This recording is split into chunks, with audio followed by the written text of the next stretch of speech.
7 ways to cut major calories from those delicious chain burritos.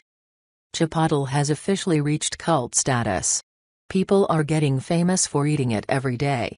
A very hungry geek figured out how to increase the amount of food in a burrito by 86% without paying extra. And every time you try to go there, the line snakes out the damn door. Here's the problem: at Chipotle and other fast casual Tex-Mex chains, it's scarily easy to order a burrito with 1,000 calories or more. Take your boilerplate burrito setup: tortilla, rice, beans, cheese, chicken, salsa, cheese, sour cream, and guac. At Moe's Southwest Grill, it'll run you 945 calories. Get the same thing at Qdoba and it's 1,035. And at Chipotle, a staggering 1,275. Maybe that's why a lobbying group called the Center for Consumer Freedom recently launched a campaign called Tubby Chipotle. Its argument: maybe the chain's ingredients are natural, but there's nothing healthy about stuffing a 1,000 calorie burrito down your gullet every day. And even though the group is financially supported by the more traditional fast food chains that Chipotle is currently stomping, it kinda has a point.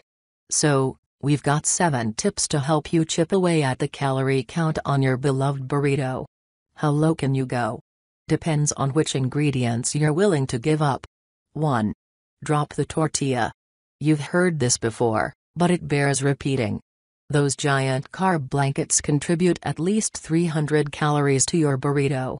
Don't get lured in by the whole wheat health halo, either. While they might have more fiber, whole wheat tortillas have just as many calories as their white bread counterparts. We know, is it even a burrito if you have to eat it with a fork? Probably not, but you can't argue with saving 300 calories. A 150-pound person has to walk 4 miles to burn that off. 2. Or go rice-less. What can we say? Life's not fair, and sometimes you've just gotta choose one carb or the other. If you're determined to keep your burrito a utensil-free, face-stuffing experience, you can save around 250 calories by losing the rice. This can make your burrito feel a little wimpy, so add in lettuce, 10 to 15 calories, for a halfway decent substitute. More, 5 foods you didn't know could be turned into chips. 3. Be picky about proteins.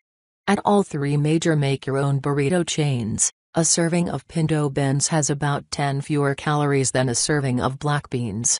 As for meats, while most varieties hover around 200 calories a serving, chicken tends to be the lightest option, with about 160.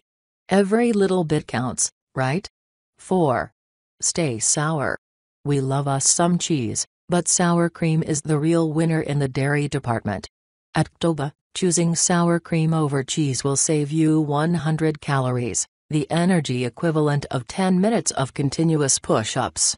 5. Beware the guacamole glob. In the heat of the lunchtime rush, burrito assemblers can get a little liberal with the guacamole scooper. These big portions come at a price. At Chipotle, a single serving of guac can add up 230 calories to your meal. But a more sensible 2-tablespoon serving of guacamole, about the size of a ping-pong ball, only has about 60 calories. Ask your server to go light on the green stuff. 6. Sauce carefully. Most salsas, the ones made with tomatoes, chili peppers, and some herbs and spices, are minimal contributors to calorie overload. The exception to the rule? Corn salsa. Corn often hangs with veggies, but don't forget that it's really a calorie-dense grain. At Chipotle, choosing mild tomato salsa over corn salsa will save you 60 calories. 7. Honestly, just get tacos. Same as HT, different tortilla. 3 fully loaded tacos, meat, lettuce, guac, sour cream, in crispy corn shells have anywhere from 585 to 765 calories depending on your chain of choice. That's much lower than the baseline for burritos. Plus, the experience of nomming 3 distinctly packaged food items somehow feels more satiating than the singular food blob. The burrito has its place, of course, But tacos aren't a bad second.